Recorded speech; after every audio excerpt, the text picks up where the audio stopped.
जय हिंद। कैसे हैं आप? एक बार फिर आपके अपने चैनल गुरु गंगा में आपका हार्दिक स्वागत है। आज के वीडियो में हम लोग विश्व की नहरों से संबंधित प्रैक्टिस सेट को हल करेंगे, टेस्ट सीरीज को हल करेंगे।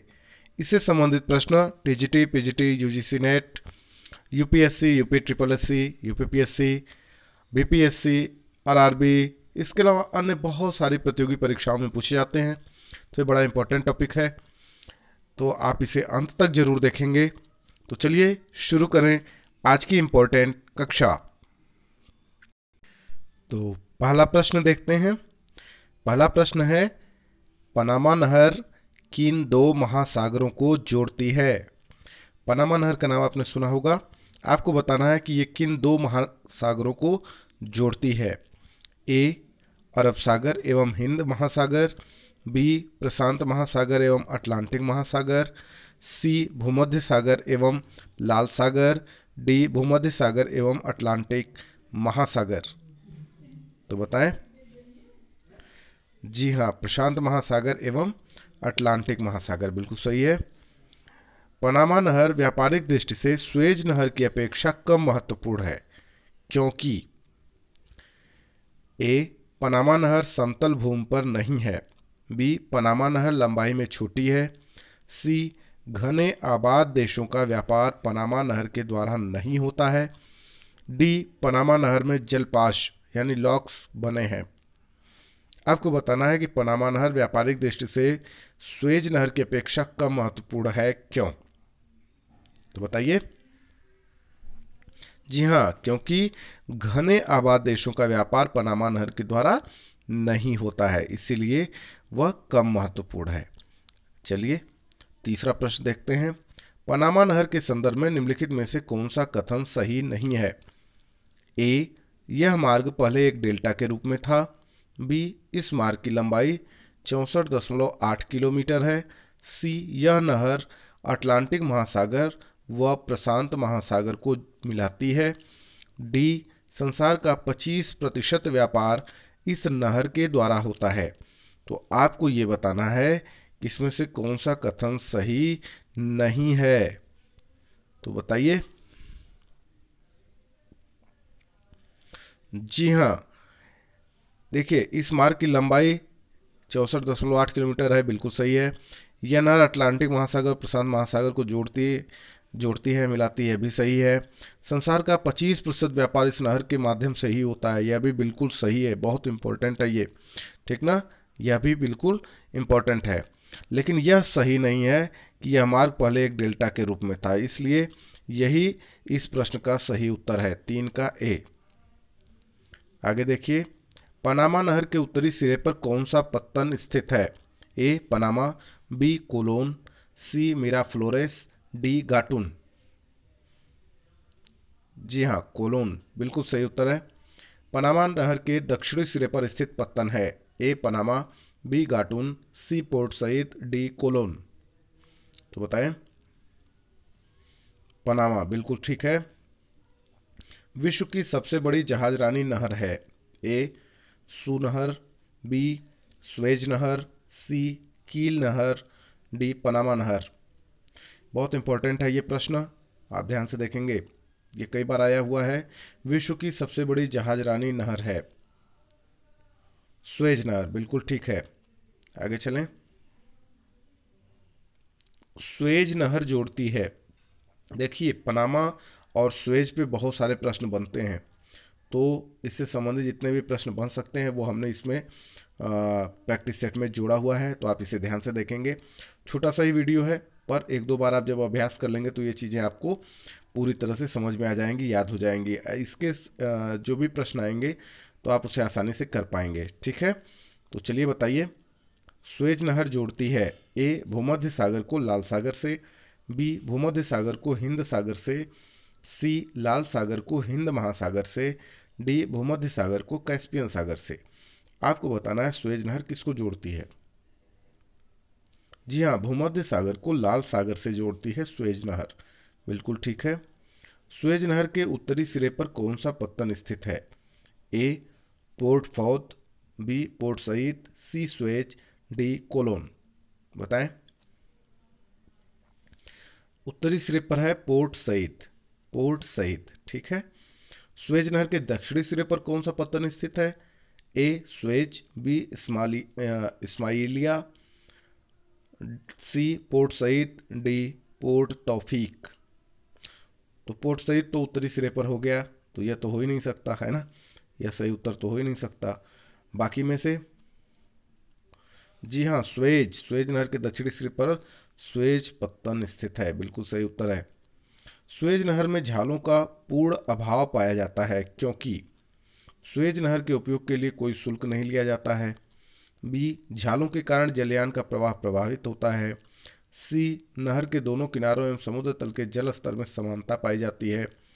और डी कहता है स्वेज नहर विश्व के सभी देशों के जलयानों को आवागमन की सुविधा प्रदान करती है। आपको ये बताना है कि स्वेज नहर में झालों का पूर्णतः अभाव क्यों पाया जाता है। तो इसका जो सही उत्तर है वह है नहर के दोनों किनारों एवं समुद्र तल के जलस्तर में समानता पाई जाती है, इसीलिए स्वेज नहर में झालों का पूर्णतः अभाव पाया जाता है। ये बहुत इंपॉर्टेंट है, यह पूछा जा चुका है कई बार, तो इसे आप ध्यान से देखेंगे। आगे चलिए, स्वेज नहर का निर्माण कब प्रारंभ हुआ? ए 1854 ईस्वी में, बी 1859 ईस्वी में, सी 1873 ईस्वी में, डी 1886 ईस्वी में।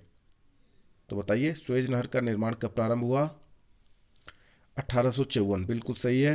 स्वेज नहर कब बनकर तैयार हुई?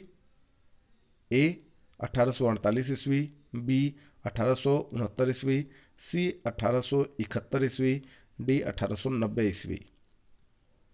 तो देखिए चूंकि प्रारंभ ही हुआ है 54 में, तो 48 वाला तो ऑप्शन बिल्कुल गलत हो जाएगा, ठीक ना। तो आप बताइए कब तैयार हो गई थी? 1869, बिल्कुल सही उत्तर है ना। लगभग 15 साल लगे लगभग। आगे चलिए, स्वेज नहर की लंबाई कितनी है? ए 162 किलोमीटर, बी 105 किलोमीटर, सी 154 किलोमीटर, डी 168 किलोमीटर। स्वेज नहर की लंबाई कितनी है आपको बताना है, बताएं। 168 किलोमीटर, बिल्कुल सही उत्तर है। सू नहर निम्नलिखित में से किसको जोड़ती है? ए सुपीरियर को मिशिगन से, बी सुपीरियर को ह्यूरन से, सी ईरी को ह्यूरन से, डी मिशिगन को ह्यूरन से। सू नहर किसको जोड़ती है ये आपको बताना है, बताएं। सू नहर जो है वह सुपीरियर को ह्यूरन से जोड़ती है। किसको? सुपीरियर को ह्यूरन से जोड़ती है। 14 का बी सही है। कील नहर जोड़ती है, किसको जोड़ती है वह आपको बताना है। ए प्रशांत महासागर को अटलांटिक महासागर से, बी उत्तरी सागर को बाल्टिक सागर से, सी भूमध्य सागर को लाल सागर से, डी मैनचेस्टर को लिवरपूल से। कील नहर किसको जोड़ती है बताना है, बताएं। जी हाँ, उत्तरी सागर को बाल्टिक सागर से कील नहर जोड़ती है। 15 का बी सही है। आगे चलते हैं, कौन सी नहर बाल्टिक सागर को उत्तरी सागर से मिलाती है? ए पनामा, बी स्वेज, सी कील, डी सू। बताएं। जी हाँ, बाल्टिक सागर को उत्तरी सागर से मिलाती है कील नहर। कौन सी नहर? कील नहर, ठीक है। क्रा नहर निम्नलिखित में से किस देश में स्थित है? ए लाओस, बी थाईलैंड, सी कंबोडिया, डी म्यांमार। तो 17 का क्या सही है? थाईलैंड, बिल्कुल ठीक। बी बिल्कुल सही है, थाईलैंड। पनामा जल डमरू मध्य के आर पार नहर खोदने का विचार रखा था, किसने रखा था वह नाम आपको बताना है। ए रिटजेल ने, बी स्ट्रोबा ने, सी टालमी ने, डी हम्बोल्ट ने। तो पाक जल डमरू मध्य के आर पार नहर खोदने का विचार रखा था हम्बोल्ट ने। किसने? हम्बोल्ट ने। निम्नलिखित में से कौन सा कथन सही नहीं है? ए कील नहर जर्मनी में है, यह उत्तरी सागर और बाल्टिक सागर के बीच है।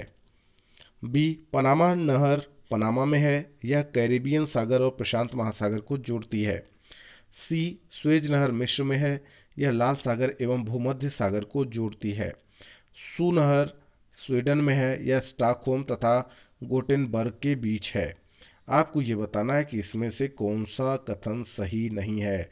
मतलब 3 तो सही है, पर एक वह कौन सा है जो सही नहीं है। तो आपको बताना है, बताएं 19 का कौन सा सही नहीं है। तो देखिए, कील नहर जो है वो जर्मनी में है, यह उत्तरी सागर और बाल्टिक सागर के बीच है, यह बिल्कुल सही उत्तर है। पनामा नहर पनामा में है, यह कैरिबियन सागर और प्रशांत महासागर को जोड़ती है, यह बात भी बिल्कुल ठीक है। स्वेज नहर मिस्र में है, यह लाल सागर एवं भूमध्य सागर को जोड़ती है, यह भी ठीक है।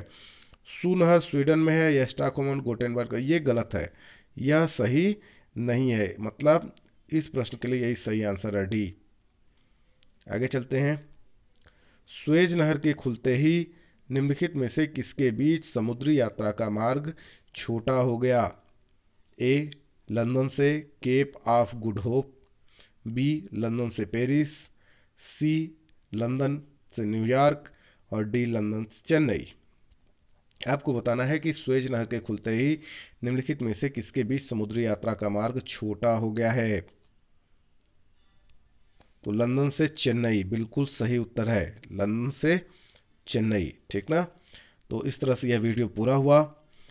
यदि यह वीडियो आपको पसंद आता है इसे लाइक जरूर करें, अपने मित्रों में शेयर करना ना भूलें, और चैनल पे नए हैं तो चैनल को सब्सक्राइब करके बेल आइकन को प्रेस कर दीजिए, ताकि इस तरह के बहुत सारे जो प्रैक्टिस सेट हैं हमने बनाए हैं और बनाने वाले हैं, उन सबके नोटिफिकेशन आपको समय से मिलते रहें। हमने बहुत सारे विषयों पे आसान भाषा में समझाते हुए वीडियोज भी बनाए हुए हैं अलग अलग विषयों पे। आप अगर उसको पढ़ना चाहते हैं, देखना चाहते हैं, या अन्य बहुत सारे विषयों पे और भूगोल पे भी जो हमने अन्य प्रैक्टिस सेट बना रखे हैं, टेस्ट सीरीज बना रखी है, यदि आप उसको हल करना चाहते हैं तो इन सबके लिंक्स इस वीडियो के डिस्क्रिप्शन बॉक्स में दिए गए हैं। आप वहाँ पे क्लिक करके उन वीडियोज को देख सकते हैं, तैयारी कर सकते हैं, प्रैक्टिस सेट को हल कर सकते हैं। तो चलिए फिर मिलते हैं अगले इंपॉर्टेंट वीडियो में। तब तक के लिए आप सभी लोगों को जय हिंद।